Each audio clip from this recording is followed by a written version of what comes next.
Good morning, everyone. It's a pleasure to be here again for the 8th lecture in memory of Professor Hahn. It's actually also a particular occasion because it's the centennial of his birth. I just realized that he was born, I didn't remember, he was born in 1925, so it's another additional occasion on top of having Professor Matthew Jackson, one of the world authorities in network theories, applications and theory related to economics and social systems. I'm going to give the floor first and thank to the rector first. Thank our sponsor, Chianti Bacca, who is actually supporting us since basically the beginning of these initiatives. It's a great opportunity for the department, but also for the whole community to have such a distinguished lecturers, and we're very happy to be on that situation again.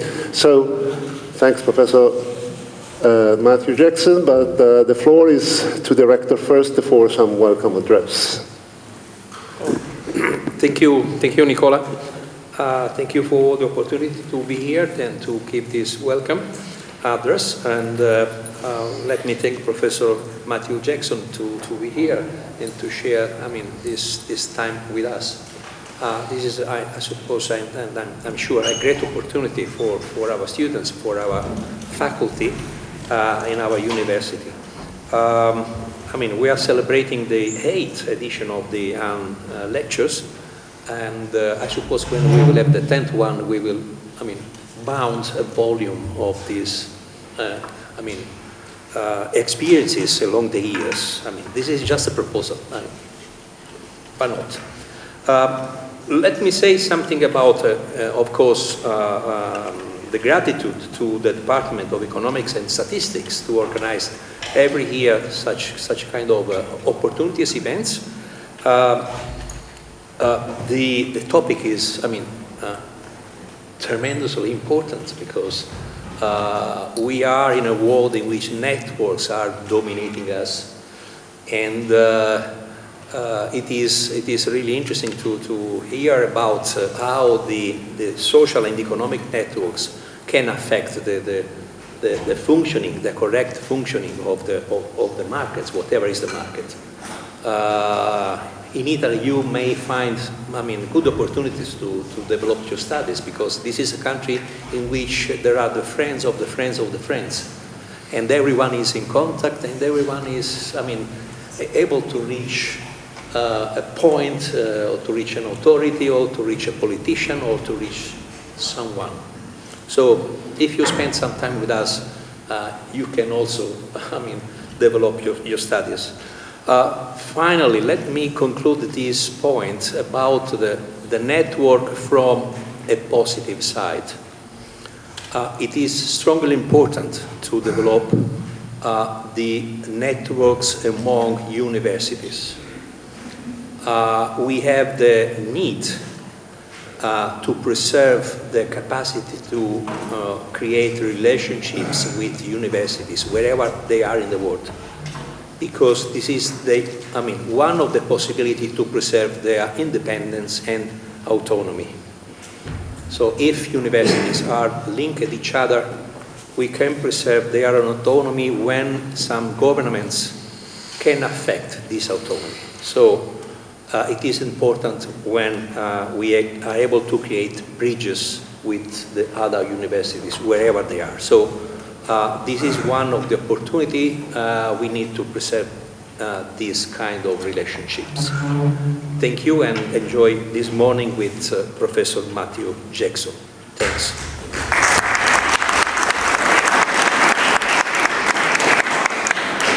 Professor Belloc is now delivering a welcome. Yeah, just a few words. Good morning again. It is a very pleasure to welcome you as the head of the Department of Economics and Statistics, to welcome you all, students and colleagues and guests, to the 8th Hahn Lecture. I want to say that this event is a proud tradition of our department. offering the opportunity to students, particularly, to engage with the insights from some of the most distinguished scholars of our time. And I want to stress that we see the Hahn Lecture as a way to be together here to celebrate the spirit of curiosity that defines our intellectual community here in our department and in our university more in general. I want to thank a few persons, Ugo Pagano, who has taken care of the Hahn Lecture since the very beginning and who unfortunately couldn't make it this year. And I want to thank Nicola, Dimitri. Every year he puts a lot of effort to make these events possible. And thank to all of you for being part of it, and clearly starting from the speaker of this year, who gave us the honor to visit us and to stay with us today in this old, small, yet ambitious university.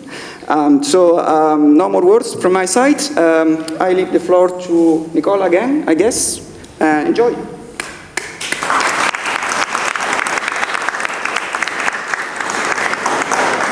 Thanks, Filippo. And now Paolo, Professor Pin, is going to introduce Professor Jackson. They are co-authors, so he's the most appropriate person to do so. Please, Paolo.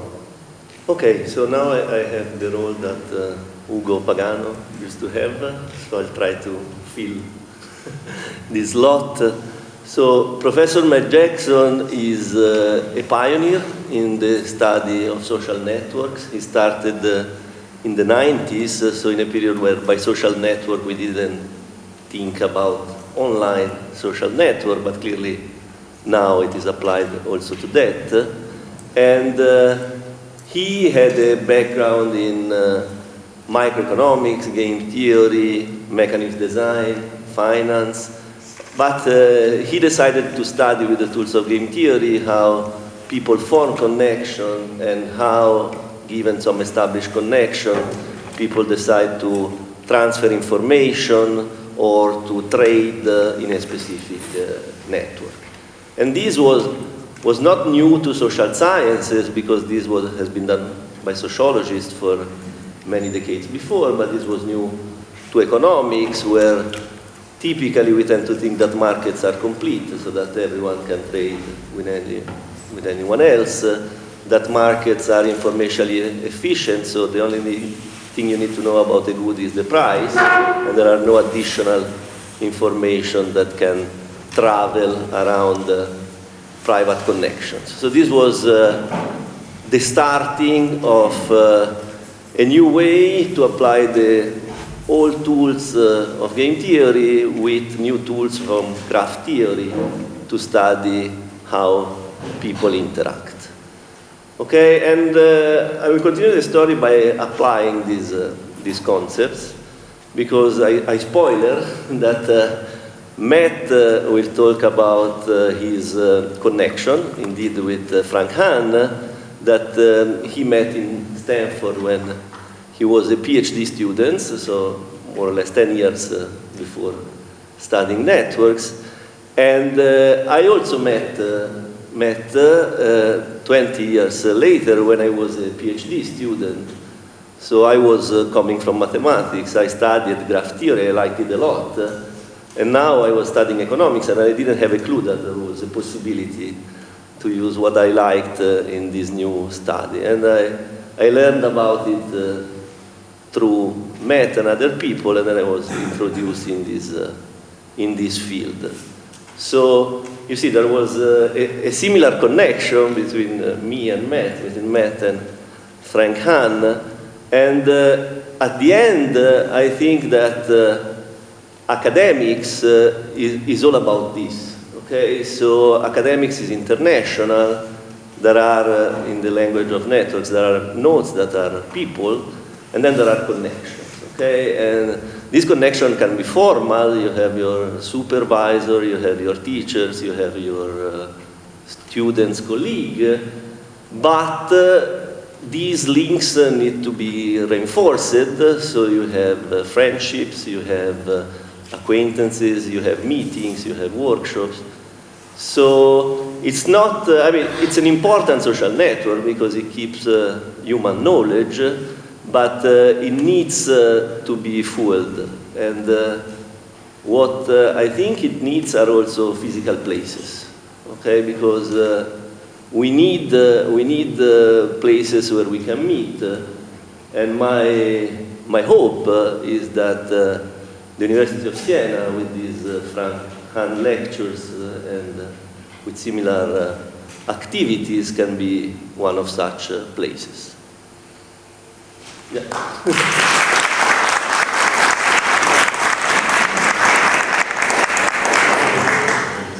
Thank you, Paolo. And now, before giving the floor, I think is a due act to remind ourselves few lines about these Hahn Lectures, in particular, who was Frank Hahn, for those of you who never had the opportunity to come across. But first of all, let me pick up on what our chair said. I would like to thank Ugo Pagano, not only for, who's not here today, unfortunately, not only for having been active in organizing these lectures, but for having had a major role in bringing Frank Hahn to Siena. So if Ugo Pagano didn't do it, Frank Hahn wouldn't have been here. So he's certainly the one who deserves the most acknowledgements. So let me just remind briefly who was Frank Hahn. Okay, he was born in 1925, April 1925 in Berlin. He was Jewish by, culturally Jewish. And so they moved to Prague in 31 because of obvious reasons. And after Prague, they moved to England for the same reasons in 38. Okay, so even though he was German by birth, he actually joined the army in the Second World War, and he was a navigator for the RAF. So he actually fought in the Second World War. Then when the war was over, he went to Oxford as an undergraduate to do maths, and then continued with economics at LSE, where he got his PhD in 1951, supervised by Nicholas Calder and Lionel Robbins. His first appointment was at the University of Birmingham in 1948, where he stayed for 12 years, and he apparently liked it so much that he kept in touch with people there for all of his life.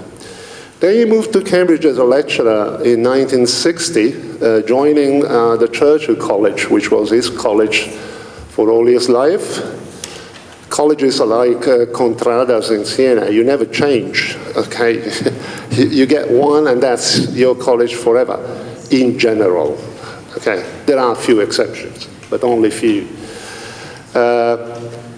Then he was appointed professor in 1967 at LSE, professor of economics, came back to Cambridge as professor in 1973 until he joined Siena in 1990 at the end of his career in Cambridge. But he had a time span to spend elsewhere, and we were lucky to have him here for 7 years until 1997. And during that time interval, he really contributed a lot to the activities of the department. He was PhD coordinator. He actually contributed tremendously to attract distinguished visitors like Ken Arrow, Robert Solow, and many others of that kind of standing in Siena. So we were really extremely lucky. He passed away in 2013. He was survived by his wife, who unfortunately also passed away 3 years ago, I think. Now, what was his contribution? Okay, Professor Jackson will tell us from his perspective what was the contribution to PhD students in those times. In Stanford, you may wonder why why was he in Stanford? He'll tell you why he was in Stanford. He was highly recognized as one of the main world theoreticians of the previous century for his contributions to general equilibrium and monetary theory. Okay. Another element that made him, visible to the whole public, actually, not only to the economic community, to the whole public, was a letter. Okay, he was the instigator, as you may say, of a letter which in 1981 was signed by more than 300 economists protesting against Margaret Thatcher economic policy, claiming that that policy was actually going to depress the UK economy for quite a number of years. And he was the one who really, initiated that. Finally, okay, last but not least, he actually mentored, supervised, whatever you want to define those kind of activities, several super important economists who actually made the world profession in the next few years. And Professor Jackson, to some extent, is one of those. So I think we can leave the floor to Professor Jackson, thanking again for coming here to deliver this lecture. Thank you, Matthew.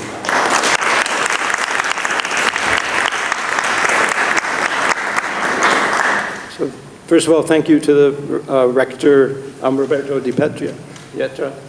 Thank you to Filippo Belloc for the chair, for Paolo for this kind introduction, and for Nicola Dimitri for organizing this, and also for the Chianti Banca for sponsoring it. So let me start by saying, as Nicola was saying, some words about Frank Hahn. So as a graduate student, I was lucky enough to have summers where there was a summer institute at Stanford, which was called IMSSS, Institute for Mathematical Studies and Social Sciences. And each year, it brought together a group of people, and the people that were the key individuals who were always there every summer were Frank Hahn, Ken Arrow, Robert Aumann, and Mordecai Kurtz. They were sort of the core group. And then there was Bob Wilson, Paul Milgram, Bengt Holmstrom. It was sort of a who's who in economic theory. And each day, they would be a week-long subjects, so each week would have a subject, and they would invite speakers in, and the speakers would speak on Tuesday mornings, Wednesday mornings, and Thursday mornings, and the rest of the week was pretty much left for discussion. But the speaker would come in and start to speak, and before the speaker would speak, the paper was distributed to all the people in the audience in advance, and people would have come and had read it. And unlike a normal seminar, instead of actually letting the speaker speak, the conversation would start with Frank and Ken Arrow and Bob Aumann and everybody just interrupting, going on and saying, what would they have done? How did this fit into the broader scheme of things? So you very seldom actually got to listen to the speaker talk at all about what their research was. But you got this amazing perspective of these people, these giants, who were telling you what they thought, how this contributed to the knowledge, how this advanced the knowledge, whether it didn't, whether there was some problem with it. They were very honest. They just went right to the core, and it was quite illuminating. As a graduate student, it changed the way I thought completely. Instead of just trying to listen to what the speaker is doing, it was always trying to think about what the speaker is saying, how does it fit into this bigger picture, what should I be learning something new from this, are there better ways to do it? So it was an amazing atmosphere. And actually, I think one piece of trivia, there was a very important paper by Bob Aumann, the one that he won the Nobel Prize for, Agreeing to Disagree, where he sort of defined what was known as common knowledge. And if you listen to the story that Bob Aumann tells about how he crystallized the ideas for that paper, it was in a conversation with Frank Hahn and Ken Arrow. So he was talking about one afternoon, he was trying to figure this out, how do people know what other people know, and how do you know everybody knows? But he said that that conversation with Frank Hahn and Ken Arrow was the key point. One other, my last memory of the last time I saw Frank Hahn was at a conference in Venice, and he was sitting in the front row. I was a speaker, and Frank Hahn doodled. So he had a pad of paper and he would doodle. But he was also an artist, and he drew pictures. And it was very distracting because you were sitting there trying to speak, and in the front row he was drawing this elaborate picture, and you just kept trying to wonder what was the picture going to be. And by the end he managed to finish the picture. But it was he was paying attention too, because at the end he would ask a question that would crystallize whatever you were doing. So he was quite a character in many ways, and a giant well beyond his written work, and he left an impression, I think, on many people he touched. So with that introduction, let me start into the lecture.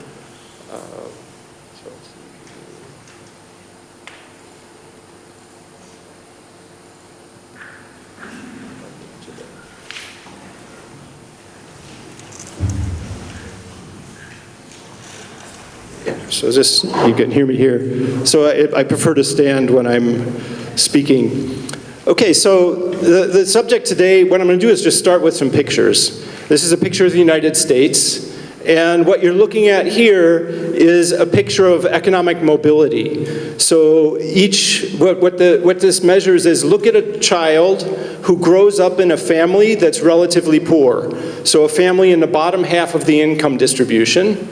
Look at that child, and then follow that child to when they grow up, and ask what their income is when they're 35 years old. Okay, so this is from a paper with Raj Chetty wrote with a series of co-authors.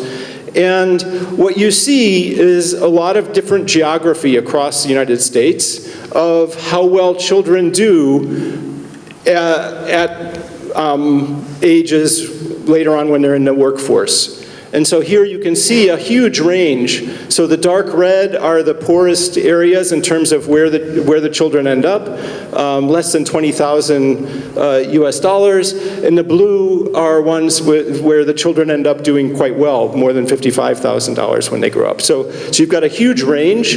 And it's important also to note that it's not just by areas, local income. Some of the areas in the top of the picture are actually states that are not that wealthy. So North Dakota is not a wealthy state, and yet it does much better for its children than Alabama or Georgia do. So there's regional differences in how well children do when they grow up, and enormous differences. Okay, here's a picture of Italy. So Italy here, now we're looking at, this is a paper by Acciari, Polo, and Violante. And again, what here you're looking at, what's the fraction of the lowest fifth of the people in terms of children when they're looking at their parent income, and then where do they end up? And so what's the chance that they end up in the highest quintile? And so if the world was even, the chance that you end up in the highest quintile should be 20%. And so you can see the dark blue are areas where the children actually have a reasonable chance of ending up in the highest income percentile.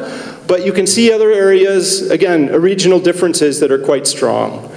And what I want to do is try and understand, why do we have these strong regional differences? What can we understand about the way that people are connected in communities? And how do those communities shape the outcomes of people?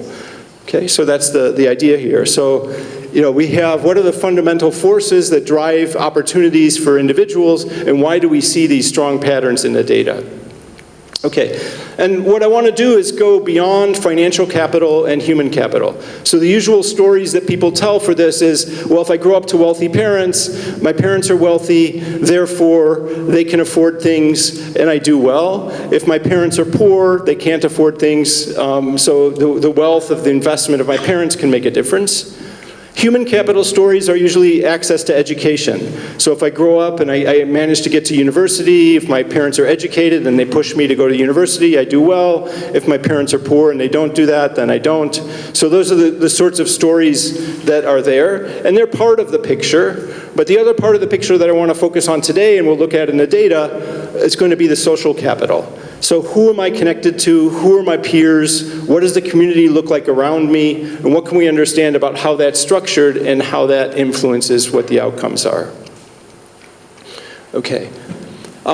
So what we're going to do in this is, first of all, I'm going to start with some data from Facebook and show you just some basic facts about the types of social capital that seem to matter. So when we look at the data carefully, what is it in the data that tell you whether a kid's going to grow up to do well or poorly? And then I'm going to talk about why homophily, which is a term that comes from sociology, which refers to the fact that people tend to be friends with other people who are similar to themselves. Why does that structure of social networks and the economic connectedness that I'm going to talk about, why does that matter? And then we're going to come back to talking about policies. So what are the implications for economic policies given what we learned from the data? Okay, so let's start with some deeper dive into this.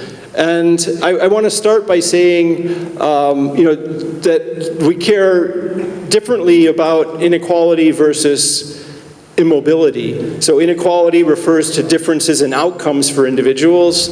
Immobility you can think of as looking at differences in opportunities for individuals. So immobility means once I see your parents, I know what's going to happen to you. So that means somehow the world is constraining things around you, which is very different from the fact that you end up with different incomes.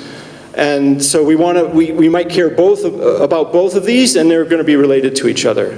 So outcomes and opportunities are both things that are somehow constrained, and we care equally about both, and I'll explain later why they're going to be related to each other. Okay, so part of the reason that people have been interested in inequality is that it's been rising over time in many countries, and part of that has to do with the fact that people with university educations are earning more, and people without university educations are earning relatively less in real terms. So the gaps have been increasing, and that's been happening around the world. And so there has been an increase in that. Overall inequality around the world in total has decreased just because parts of Africa and parts of Asia are getting wealthier in terms of basic poverty line. But the inequality within countries has been increasing at the same time. And one thing that I'm going to come back to, which is very important to think about, is what's known as the Gatsby curve, the Great Gatsby curve. And what this does is it looks across countries and it asks, what is the relationship between inequality and immobility? Where inequality is measuring, we look at people's incomes, different families' incomes, pick two families at random, ask how much more income does the wealthier person have than the poorer person, and we just average that across. That would be a Gini coefficient, so that's going to be the inequality on the y-axis. Immobility is that thing we were looking at before, which says, look at a kid and asks how correlated is their outcome with their parents. So in economic terms, this is known as intergenerational earnings elasticities. But what it's doing is just measuring how correlated is a kid's outcome with a parent. So if it's 1, that's bad. That means once you know the parent's income, you know exactly what's going to happen to the kid. The kid has no chance of deviating from their parent. If it's 0, that means it's great. The kid is completely uncoupled from their parents. Every kid has an equal chance. Inequality, high numbers are bad. Again, that means that the wealthier people tend to have much more income than the poor. And what you see is that there's a correlation between these two things. Countries that have high inequality tend to have high immobility as well. Countries that have low inequality tend to have low immobility or have more mobility. If you're looking for Italy, it's not on this graph because these are data I got from, oh, Italy is here. Okay, yes, okay, yes. So, okay, got it, right here. So basically, you'll see very different patterns for different countries. Italy does better on inequality than it does on immobility, but it's not doing that well on mobility. Countries that do actually very well, some of the countries down here, the Scandinavian countries, tend to be fairly small and homogeneous countries, so they have a relative advantage. But a really interesting country is Canada. Canada is actually a fairly diverse country in terms of its, it has people from many different ethnicities, a lot of immigrants and so forth, and it still manages to actually do well on both of these. And we'll talk a little bit about some differences here as we go along. Okay, but I want you to remember this strong relationship between these two, because we're going to see it more in the data, and we'll see it in some theory as well. Okay, so what I'm going to start with now is work I did with Raj Chetty, Teresa Kukler, and Johannes Strobel. These are former students of Stanford, and then a big group of RAs and people who work at Facebook. And what we did was we mapped out Facebook networks. So we're going to look at US data, because that was the stuff that we had very good coverage for. So what we're going to look at is people ages 25 to 44 years old, people who are active on Facebook, so they are at least have logged on to Facebook in the last 30 days, and they have at least 100 friends. So these are more or less legitimate accounts. And that gives us about 72 million individuals, about 21 billion friendships, and it covers about 84% of the United States population of this age group. So it has a very good coverage. Part of the reason we didn't use 25 and younger is that they have largely left Facebook. We also did Instagram to capture some of them, but this age group is a group that uses Facebook quite heavily. And what we can do is we can trace back, we can see where they went to high school, we can see if they went to university, we can see what their earnings are, so we can see a lot about them. And then we actually supplement this with census data and other kinds of data. Okay, so what are we going to do with this? What we're going to try and do is look at that immobility that we saw before. So we look at different communities. Some communities, kids grow up in a poor family, they stay poor. Other communities, they grow up in a poor family, they do well. And we're going to try and figure out, can we measure something about the community structure in terms of their networks that predicts which communities. So if I tell you what the networks look like, can I tell you which communities are going to do well and which communities don't do well? So we're going to try and look at that in terms of social capital. And the first type of social capital we're going to look at is what's known as connectedness. And this is a form of bridging capital. So what does bridging capital mean? It means take a poor person and look at what their connections look like to other people in the community. Are they well connected to richer people?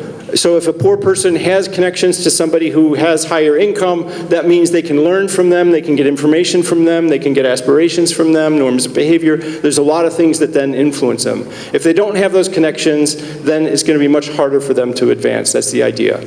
So connectedness is going to look at this bridging capital in Robert Putnam's terms. So bridges across groups. Do we have bridges across groups in terms of the social networks?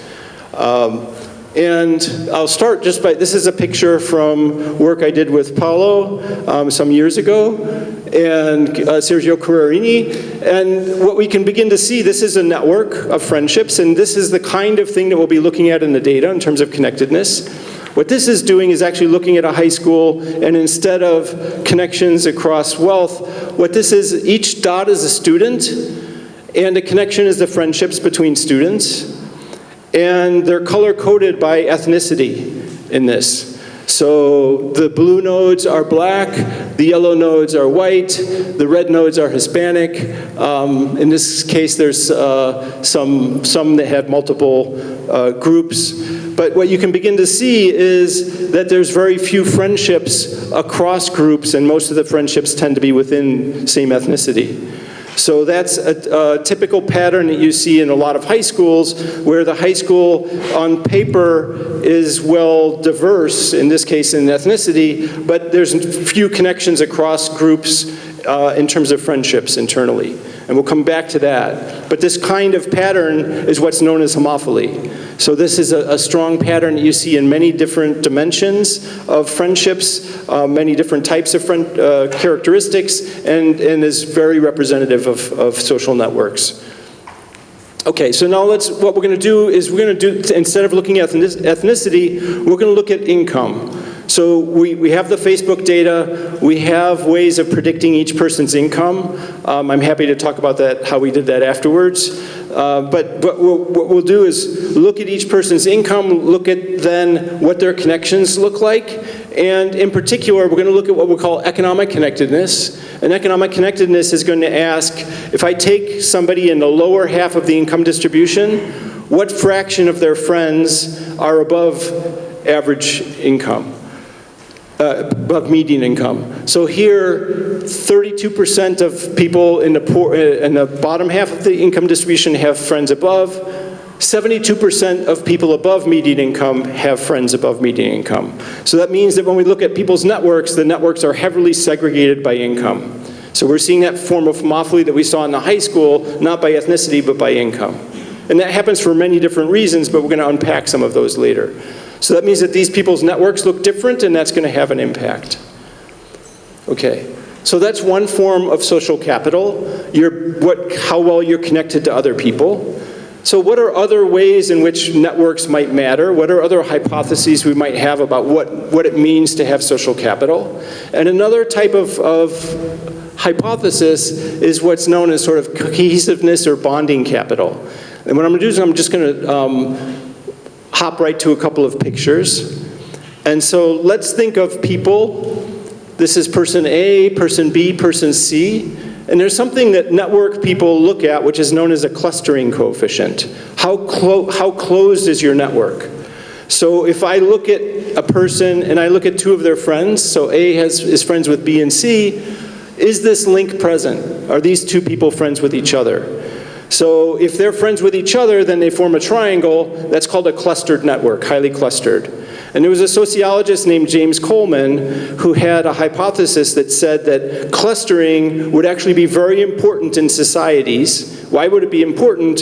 He thought it would be important because it would help people provide sanctions against others to behave. So the idea was, okay, B and C are friends with each other, then if A doesn't behave well, B and C can communicate that, can gossip about it, and then can collectively sanction A, and that forces A to be better behaved. So in a society where all my friends talk to each other, it's harder for me to cheat a friend or not behave well, that news gets around. So that was Coleman's idea, and he said communities with a lot of this kind of clustering should have high social capital, they should do well. So that's another thing we can look at in the data, okay?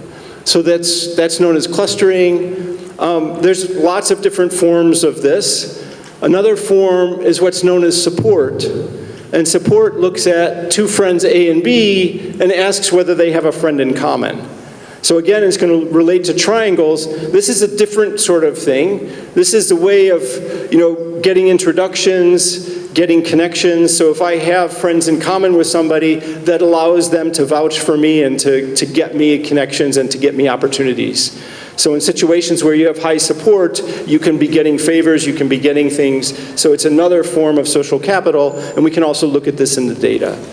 So we can look at these networks and then ask each community, do they have these features? Do we have lots of clustering? Do we have lots of support? Does that relate to the mobility? Okay. The last form of social capital that has been really talked about a lot in the literature is what's known as civic engagement. And this again goes back to Robert Putnam's book, Bowling Alone, and some of the work he did. And what that does is it looks at trust, culture, and different forms of norms and tries to understand whether or not there's strong involvement of individuals in groups and organizations that help the community. Do they trust each other and so forth. And so here what we're going to do in the Facebook data is we're going to look at volunteering rates. So look at a given community, ask how many people actually volunteer and help out in some kind of organization. So are they on some kind of activist Facebook group? There's something called the Penn State Index, which tracks the number of civic organizations in each community, so we can look at that. And then finally, we can look at the number of Facebook religious, nonprofit, government groups in a county. So we can look at different measures of how active a given area is in terms of groups that help out and people actively participating in these groups. And again, now the hypothesis would be that in areas where there's a lot of activity like this, those would be areas that support individuals, help individuals out, and we should see more mobility. Okay? So we've got a bunch of different measures that we can look at. We can look at those in the Facebook data. We can go back to the map that we had before, and we can see whether or not the community structure that we see in the networks predicts whether or not one of these communities is one of those red areas where there's very low community advancement for children, or one of the blue areas where there's very high. Okay? So what do we end up with? This surprised us quite a bit, actually. So these are just the correlations of these different measures with the upward mobility, so how well children do. And the one that is overwhelmingly positively related and a very strong predictor is this economic connectedness, whether or not the poor have friendships with the rich. In areas where poor people have friendships across class lines, children do well. In areas where they don't do well. So that's a very high correlation. And the rest, the correlations are fairly low, and in some cases, the red ones even are negative. So you end up not having much relationship between these other measures of social capital, but you end up with this one type of connection, economic connectedness mattering a lot. Okay. You can also do this in a multiple regression where you throw them all in at the same time. That gives you even a stronger relationship. So it's really, it seems to be a pretty robust relationship in the data. Okay, a couple of things about this then. So if we look at the map, this was the map of upward mobility, right? So this looks at the kids, asks how well they do when they grow up. This is the map of economic connectedness. So you can begin to see that these maps, it's visually quite striking. It's almost the same map, right? So you see the areas that have low mobility have very low connectedness. The areas that have high mobility have high economic connectedness. So you see a very strong correlation in the networks and the outcomes. Okay. This is just done by different cities and counties in the US. You can see San Francisco does quite well, New York not so well, Indianapolis does very poorly. Different areas around the country, different cities have different forms of these networks, and that ends up mattering quite a bit. And just for comparison here, so this is the economic connectedness, this is this predicted income for the kids, and if the world were fully equal in terms of mobility, of equal opportunities, we should see everybody at 50%. So the whole country is basically in a area which is below that mobility, and the only places that come up close to it are ones that actually have economic connectedness above 1. So they're sort of unique places. A question there? Sorry, yeah, I was wondering whether this relationship is unidirectional, that is rich people can have poorer ones, but there's no downside for them. Like in this kind of sort of a graph, there's no downside for people that come. Yeah. So I won't show you. I don't think I will show you a graph. But what's true is the more economic connectedness you have, the better off poor children are, and the worse off the wealthier children are. And it's about so the ratio of the slopes on those lines is about 3 to 1. So the poor kids, how well the poor kids do as a function of economic connectedness is 3 times higher than how badly the rich kids do. So the rich kids do worse in areas that have high economic connectedness, but it's, the effect on them is lower than the effect on the poor kids. And one story behind that is that, the rich kids have parental capital and a bunch of other forms of, that human capital and the financial capital. So the social capital matters less for them. The social capital matters a lot for the poor kids. And so it seems to have a stronger effect on poor kids than it does on rich kids. Yes. And one thing to say so far, this is not causal, right? So all I'm doing right now is showing you correlations between these. And we're not sure that if you give kids these connections, that's going to cause them to have better outcomes. Well, let me go to this. Is it causal? We have ways of checking this.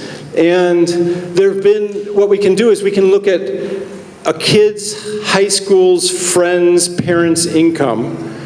And that's something that's plausibly not going to be connected with the kid's outcome other than through how it helps them out. And that remains a strong correlation. And what we're doing right now is in ongoing work with Raj, Teresa, and Johannes, what we do is we can look at random fluctuations in a school from year to year. So look at a given high school. In a given high school, some years you have a lot of rich kids, other years you have a few rich kids. So there's a non-trivial amount of random fluctuations just year to year in a given high school. And then you can look at what happens to the kids in those high schools as a function of that random fluctuation. And what we see is that about a 6% increase in the exposure to richer kids leads to about a 1% increase in college attendance. Okay, so there's about a 1/6 impact of peers on a kid's chance of going on to university just due to this random fluctuation of year to year, depending on which. So we have some evidence that we would think of as causal evidence that this is not something which is just a spurious correlation, but there's actually something going on behind the scenes there. And that would explain this graph here. So one thing you can do in this, for people that, I'm going to do a little bit of statistics here. So if we're looking at this upward income mobility, we can ask, how does economic connectedness matter? Do other things matter? So does the median income in the area matter? Does the poverty rate matter? And so for instance, if you just look directly at upper income mobility and regress that on median income, you get a positive and strongly significant relationship. But what happens is once you put in economic connectedness, that pretty much disappears. So economic connectedness is doing all of the explaining of what's going on in the income, and once you look at the network, you don't actually need to know anything about the income anymore. The economic connectedness will tell you what's going on with predict what's going on with the upper income mobility. You can do that also with income segregation, racial segregation, and so forth. So you can do a bunch of these different ones, and in each case, once you throw in the economic connectedness stays significant and is doing a lot of predicting, and these other variables tend to drop out once you control for the network structure. So a lot of what happens in terms of areas that aren't doing well is it's that the poor people are isolated and not connected. And once you understand whether they have good connections, that's the sort of key variable that seems to be explaining a lot of the outcomes. Okay. One thing coming back to this thing we looked at before, the Gatsby curve, so this relationship between inequality and immobility. That's looking here, so look at the upward mobility of kids born in the 25th percentile at age 35. Look at the income inequality in a given region. And now what we're going to do is, if you regress those two against each other, you get this strong negative relationship. So here we're looking at upward mobility, so we're getting negative relationship between inequality and upward mobility. So that's the Gatsby curve in these data. So you see it very strongly in the Facebook data as well. And again, once we put in economic connectedness, that relationship pretty much disappears. So the economic connectedness helps us understand why we were getting both inequality and immobility together. One key piece would be in areas that have low connectedness, you're going to have high inequality. That tends to be places where the rich are richer and the poor are poorer. There's fewer connections across them, and that also leads to fewer connections and the poor stay poor. So that you see a more fracturing of the networks in those areas. Okay, let me show you I'm going to show you one more bit of data just to check whether these kinds of relationships exist more worldwide. And this is a large project that we're running out of Santa Fe Institutes. This is some of the people involved. And let me just show you what we're doing. So what we're doing is now we're going to look at these same kind of networks, and we're going to look at this economic connectedness. But we're going to look at it across different parts of the world. So this is stuff we're still doing in progress right now. And these are our sites.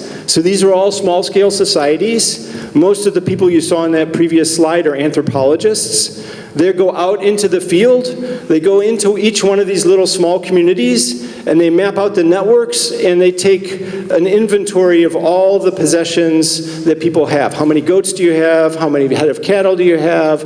What kind of house do you have? If you have a house, do you have any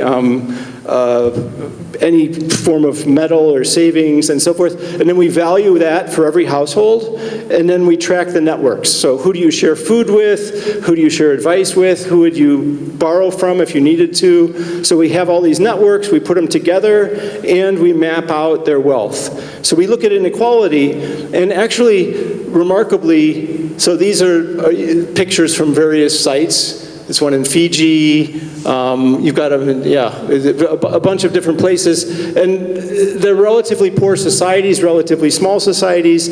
Some are pastoral, some are nomadic, so a variety of different places. We see their networks, and it turns out, quite interestingly, that these places have incredibly different levels of inequality.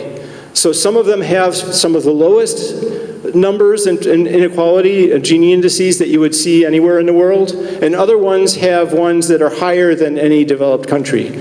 So you see ones that have higher inequality than China, for instance. So you see a full spectrum of inequality here, and in these different societies. And again, you can map out what the networks look like. And so we look at these different network layers. Who do you borrow money from, lend money, borrow goods, and so forth. And what I can show you again is, here's this economic connectedness measure. So if you look at the poor half of the wealth distribution, how well are they connected to the richer people?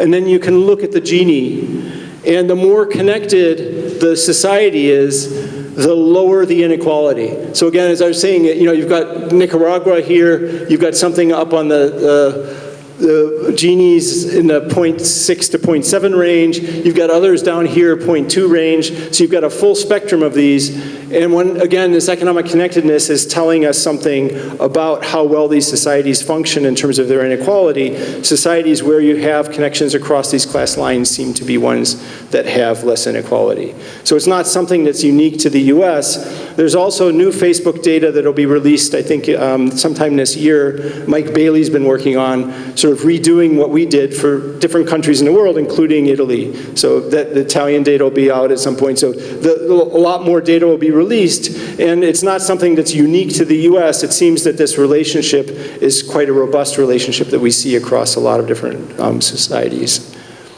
And here's again, economic connectedness and this correlation with the Gini. You get a pretty strong relationship between it. Okay, so that's just a background. So I'm going to take these facts now. Let's think about why they might matter. Why would it matter that somebody's connected? What are some of the basic reasons for that? And then we'll come back to some policy implications for this. Okay, so why is economic connectedness and homophily, why is it driving both inequality and immobility? Why is it social capital based? Why don't subsidies eradicate immobility? So if you look at a lot of different policies that people have tried, giving families income, giving families vouchers for housing, giving them access to education, a lot of times they don't take advantage of this, and we could wonder why that's happening. We'll talk about that, and what's special about this social capital.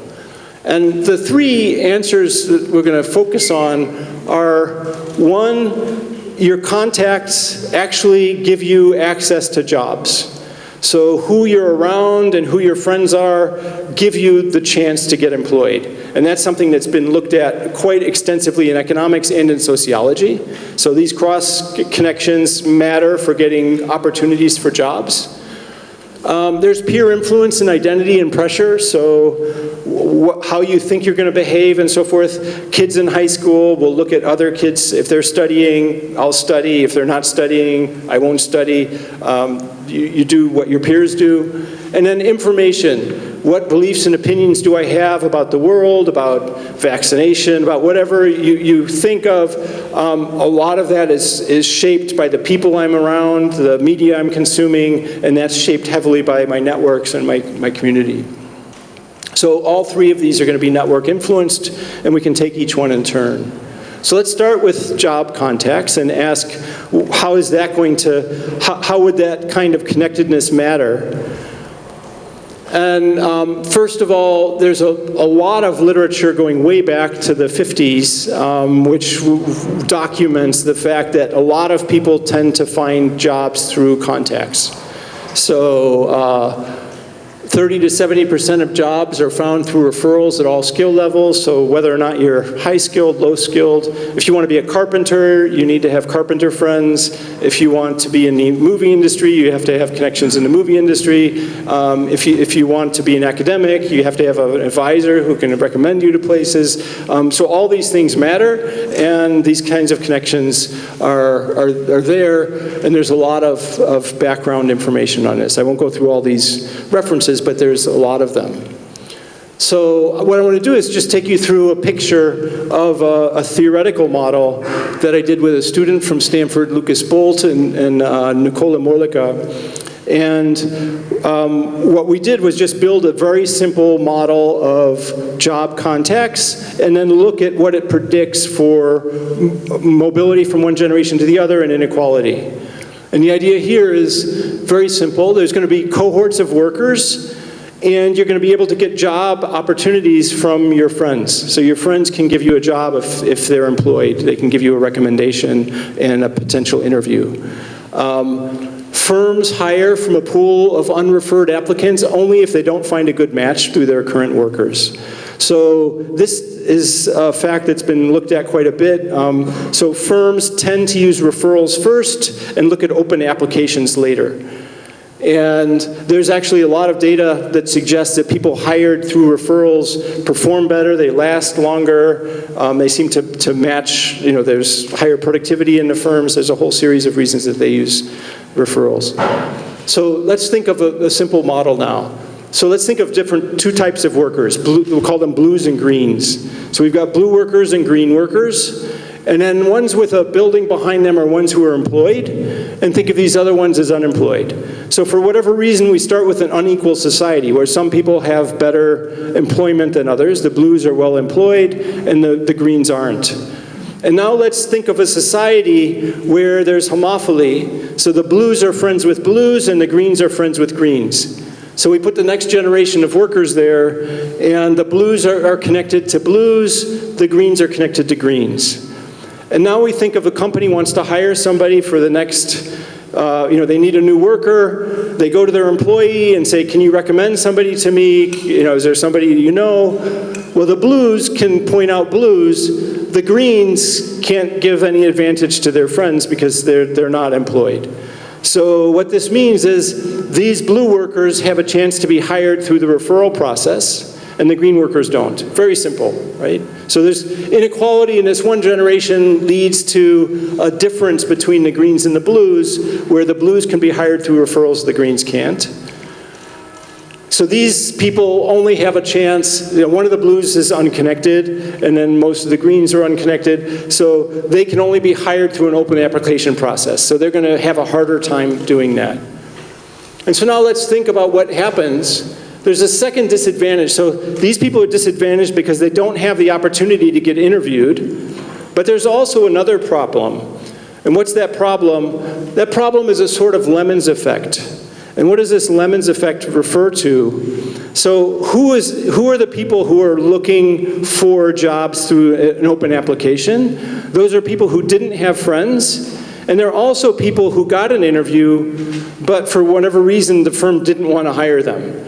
So these are rejected workers or fired workers, so you get rejected and fired workers together with a pool of people who didn't have opportunities. And that means that the pool looks worse than an average worker because you have rejected workers together with people who didn't have a chance. So the greens, the pool of applicants are people who didn't have referrals and people who had referral but were rejected or fired. And so this amplifies the advantage to the referred workers. Firms would rather hire a mediocre referral than take their chance hiring from the pool. So you see this a lot I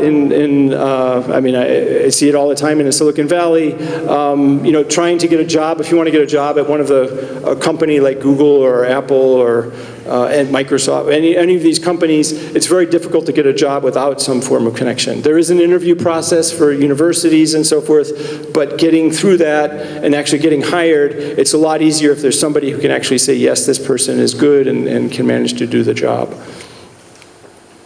Okay, so referred workers have more opportunities, these flow through the network, and so what you end up with is inequality. The blues are going to get more jobs, they're going to get higher wages, and you're going to get immobility, so these opportunities are passed from generation to generation, and productivity is also lower in this society. So I think that's one thing I want to emphasize that goes together with this inequality and immobility relationship, is that when you have a group of people who didn't get a chance to get referred, that means you could have really high quality workers there who just never got a job because they didn't have that connection and they were passed over.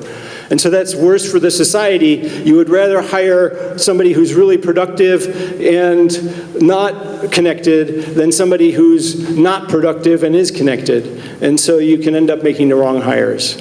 And so this tells us that this Gatsby curve has logic in it behind the relationship between inequality and mobility, but there's also a productivity factor, which means that society would be better off if we could equilibrate this.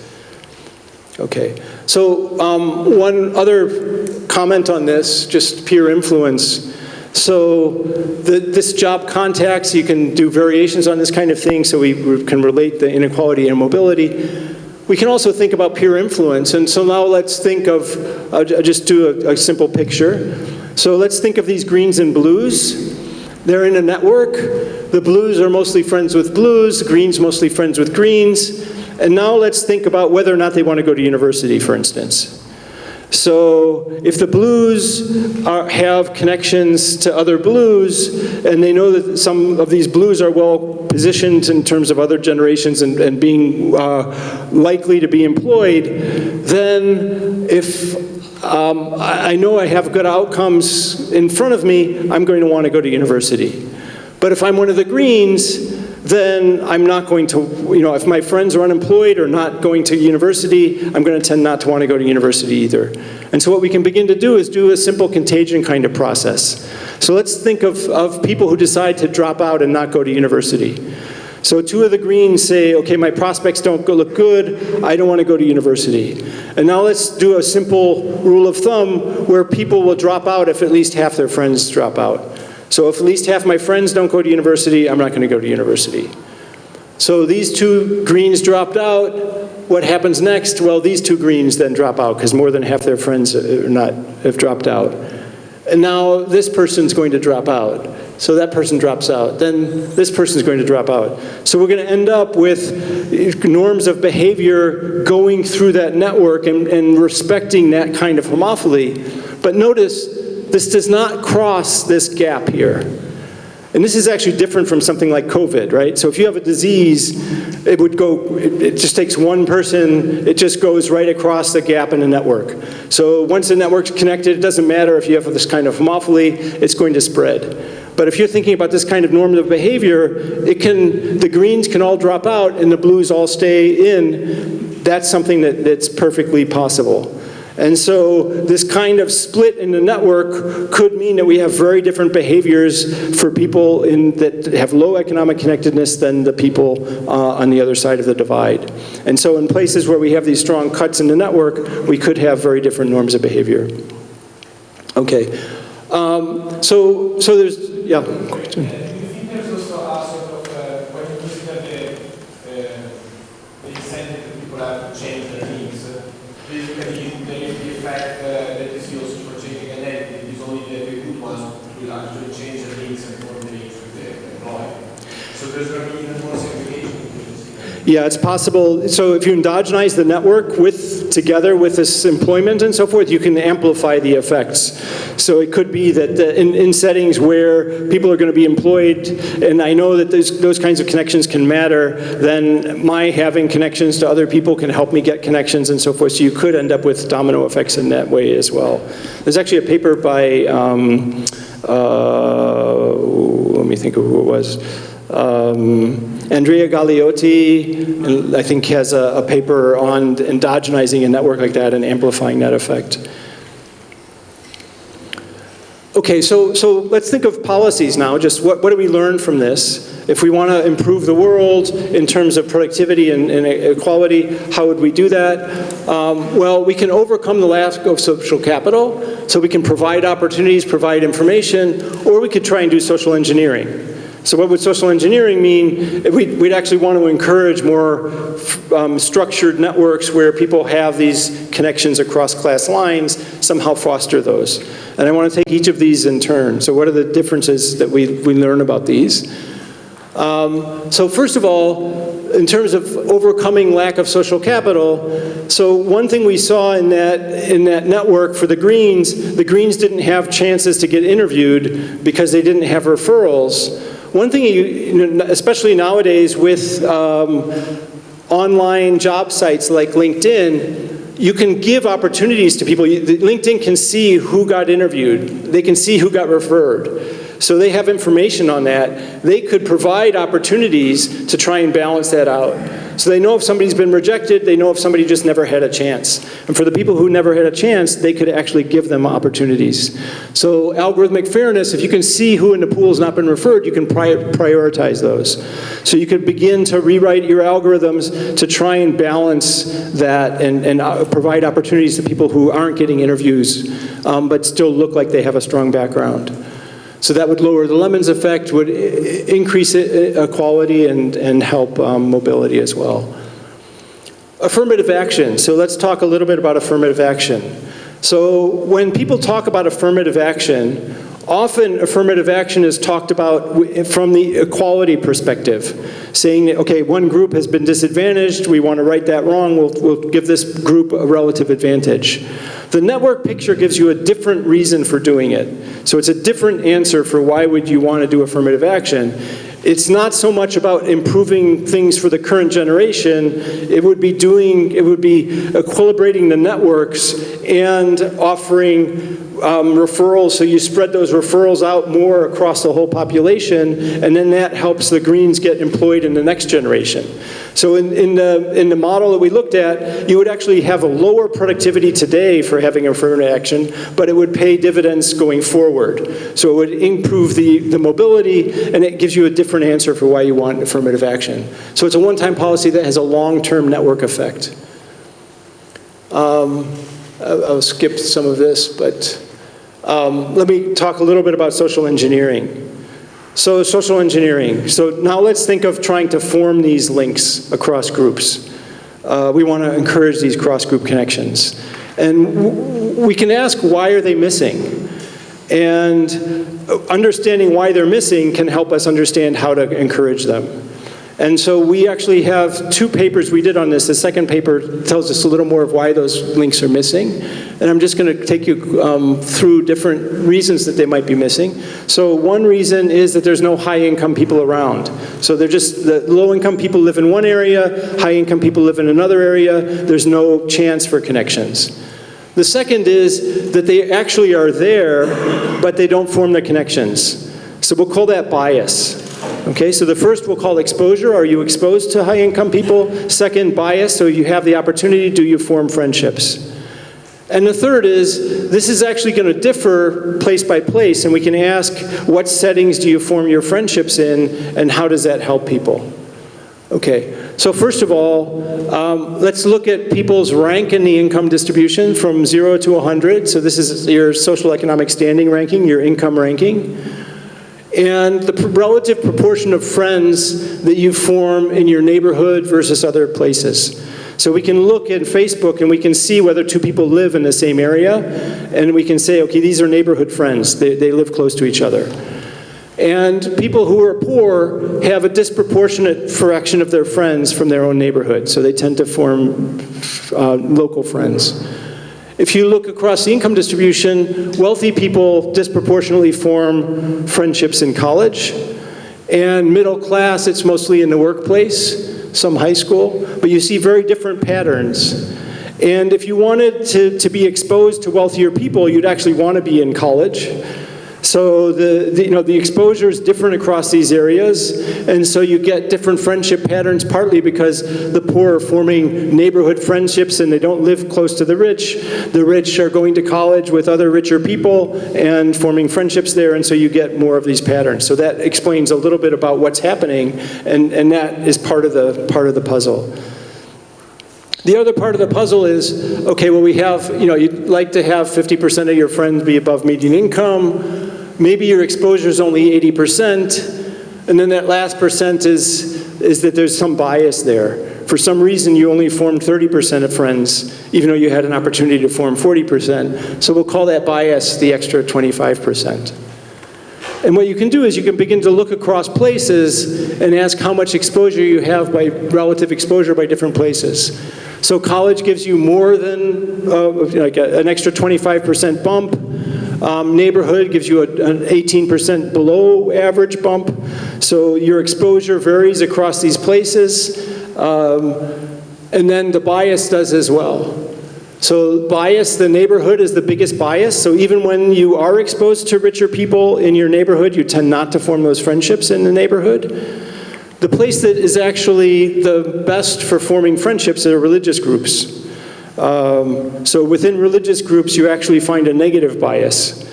So the exposure is not wonderful there, but once people are mixed together in religious settings, they tend to form friendships across class lines. So you can look at these different areas. That just tells us that these friendship patterns have explanations behind them. So the social capital seems to matter, and we can predict it by different areas and different types of friendship formation. One last comment. So,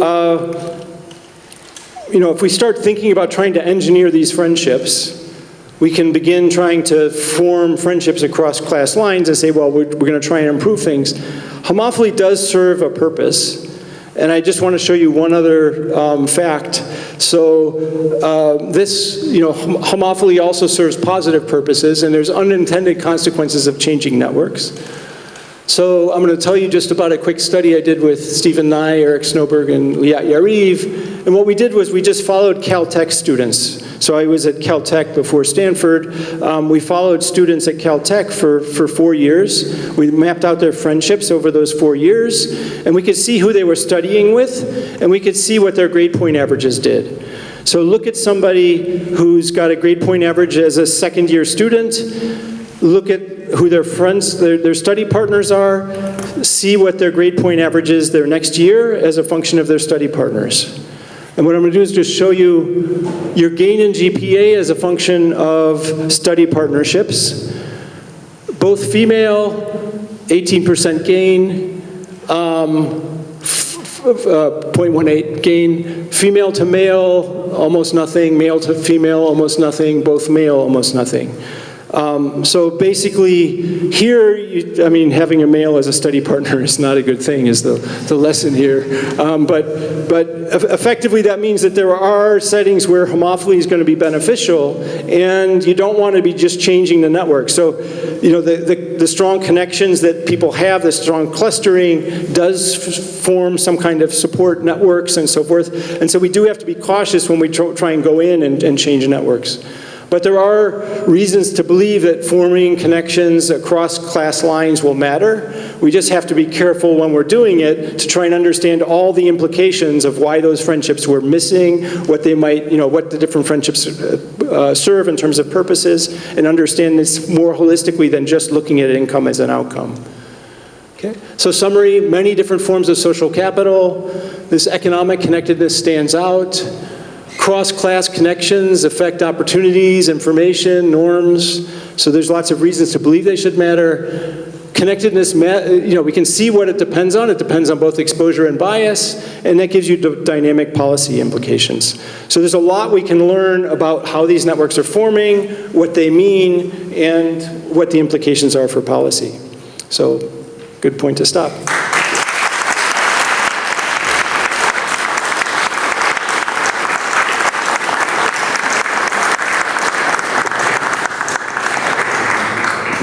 Very many thanks, Matthew, for this illuminating talk. There is time for questions. Yes. My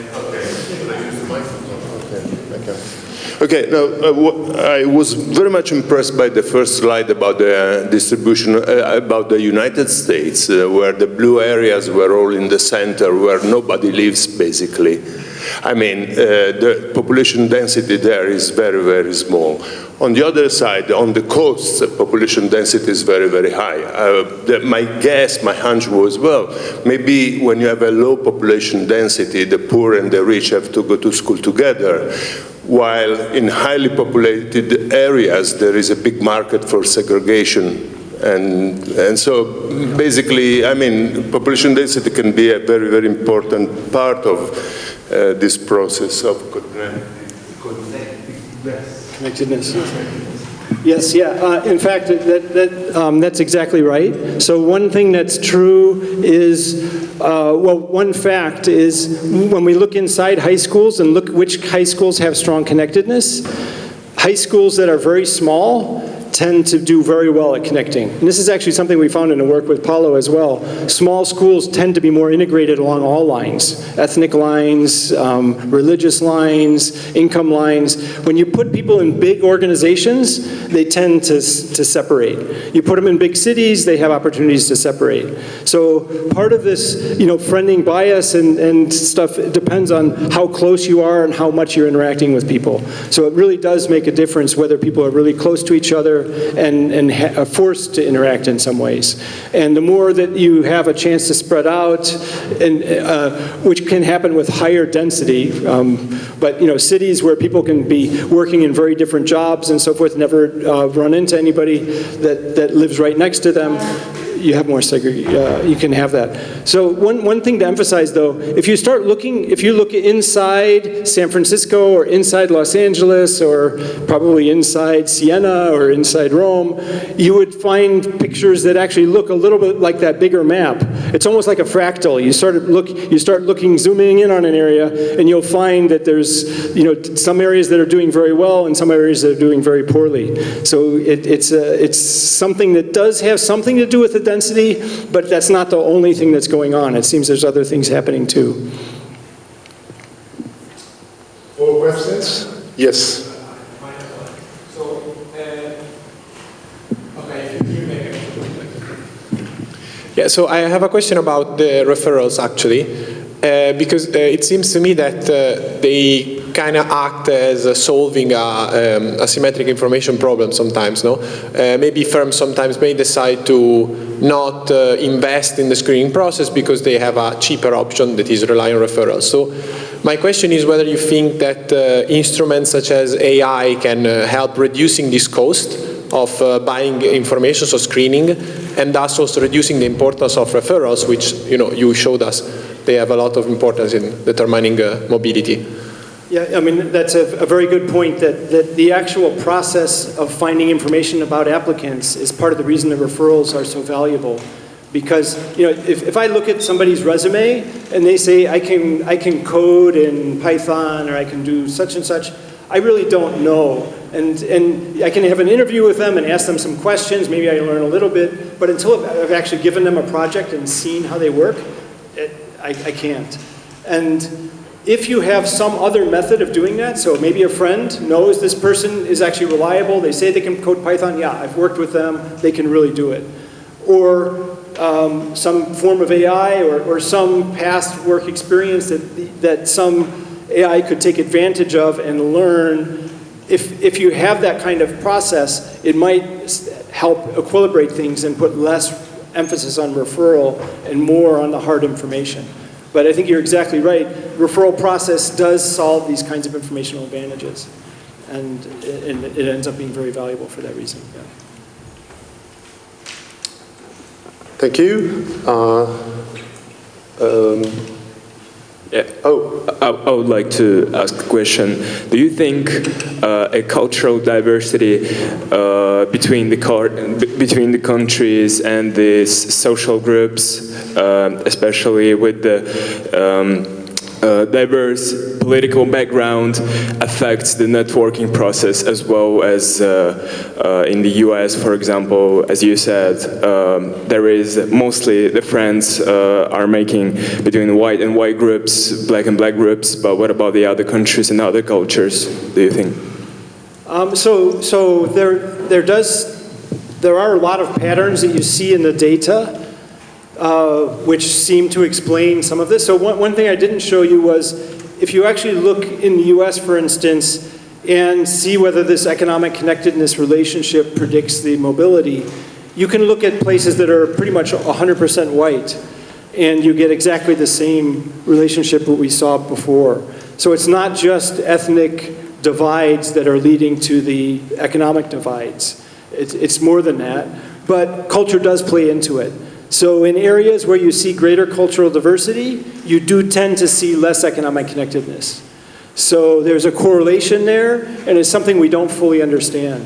And it's possible that these divisions exist for a lot of reasons, and it's not obvious what they all are, but various cultural backgrounds that correlate with income and put that together with homophily, people will tend to split. And for instance, in the US, what we do know in the Facebook data is, for instance, it does correlate with your language. So for instance, if you tend to speak Spanish as a primary language, you're less likely to be economically connected. So we can see that there are certain patterns in the data, and exactly why those are there, it's not completely obvious. And what you do about it, it's not obvious either. So unpacking all of this is still complicated. But I think we begin to see a little bit of this from the data. Paolo. I have a technical curiosity. How do you measure wealth from Facebook data? Yeah. Okay. So if you had to guess, what's the single fact about you that's most predictive of your income? You won't guess this one. It's your phone operating system. So what we do is we actually train, we used a machine learning technique where we bring in a bunch, we can see a lot of things about people on Facebook, and we know when they log in, how they log in, where they're logging in from, what their phone services, how they travel. We can see whether they're going to a high school, to college, what jobs. So there's a lot we can see about people, and from that we can infer income. And so we use a lot of variables, and we do a machine learning program. And then we match that by location of the US Census, so we can figure out where people live and then what the incomes should be in that area, and then we train that. And the single variable that pops up and does almost half the explaining is your phone operating system. So you learn a lot about a person from their phone. Yes. Oh, yes. Mine is a non-technical question. So I wonder, I'm thinking about the policy implications of this line of results, which are very interesting and impressive. So I see two possible, main policy views, let's say. So one, which is maybe more obvious, is that, we should improve connections, because connections are important for economic mobility, social mobility, so on and so forth. So the policy view here will be removing, what is good is removing frictions and everything that makes, connecting more difficult. According, like there was some sort of invisible hand that then helps people to exploit economic opportunities thanks to the connection. And the other view is a different one. So where connections are actually kind of bad things, in the sense that they are the result of a situation where without the connection you can't exploit an economic opportunity. You can't access an economic opportunity. So according to this other view, we may actually want connections be less important, let's say, okay? And accepting the fact that, people will never have actually an equal opportunity to connect. So I'm thinking if both views are compatible with your results, or if you think that all this line of work actually points to one of the two more than towards the other. Yeah. So actually, work we're doing right now, ongoing work, is related to this question, and it has to do with the fact that when you think about how you form your friendships and the reasons you form them, you're often forming them for reasons that have to do with your current situation, your support. Like if you're a new parent, you want to be friends with other new parents because you want to learn about childcare. If you're poor, you tend to be friends with other poor people because they can help you out and are willing to help you out. So you need that support group and so forth. So these connections actually serve important purposes.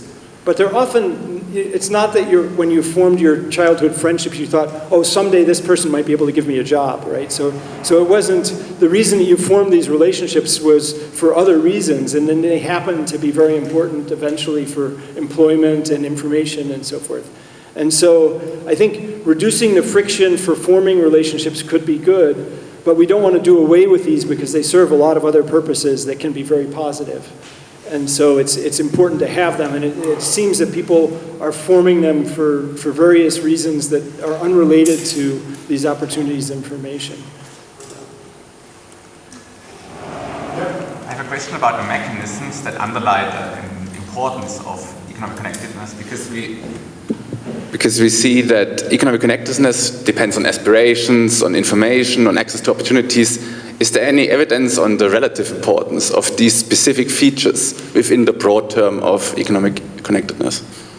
Yeah, so I mean, one hint from from at least the high school data is that it does depend on the actual friendships and interactions with the students. So just having a group of peers in my high school that are above median income doesn't necessarily help me. So sitting in the same classroom with them doesn't help, but actually being friends with them does. And so it's something about the actual friendship itself seems to matter. And it's not obvious what that is. It could be part of the aspirations, it could be part of the information that's communicated and other kinds of things. So it's not obvious, and it might be all of the above. I think in a lot of these situations when something's so pervasive, and we think about the inequality and the immobility, it's so pervasive, we see it across so many different cultures, it stays for years, it's very resilient to all kinds of policies and so forth. It means that probably lots of different things are operating in the same ways. And it seems that it does lead to information problems, job problems, and so you put all those things together and it's a big hurdle. So a guess would be, or a conjecture would be that all of these things are involved. But it seems to be very friendship specific. Any other question? Can I ask you once, I just had a curiosity. I was wondering whether you started off with having the intuition that connectedness could be the very explanatory variable, whatever you call it, or it just emerged from data managing, etc., or which one of the two? So the way this project started, the Facebook data project started, was Raj moved to Stanford for a while. So he had just arrived at Stanford. He had done this first map of immobility, and we started saying, okay, there has to be explanations for this. What is it? And let's list all the things that we could think of. And so we said, okay, social capital could matter, and we started talking about networks, and then just came up with this list. Okay, there's lots of different types of social capital that could matter. Didn't have any strong prior. A guess was that homophily had something to do with it, and maybe connections mattered. But we could have. There's lots of hypotheses that support matters and clustering matters. There was no expectation that it was going to play such a big role. Yeah, exactly. So the first surprise we saw, and we kept saying, let's double check the data, let's run these things again, was why these other ones are all uncorrelated, and this one turns to pop out. Okay. So that part, we double-checked, triple-checked, and it kept going back. So it was surprising to us. It was surprising, okay. Yeah. But ex post, it fits with a lot of things. Yeah. And now we've dug deeper into it, and you can begin to see why it matters. Yeah. More questions? Yeah.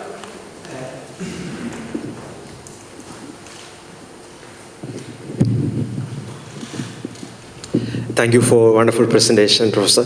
So my question, it's more than a question, it's a curiosity. Like, as it's human behavior, networks are closely related. Is there any evidence that the quality or the quantity of the network, because if you are in a loop with multiple people, matters the most, or if you are loop with one or two person who is of strong, powerful network, matters the most? Yeah, does any empirical evidence or anything to suggest that? Yeah, Thank you.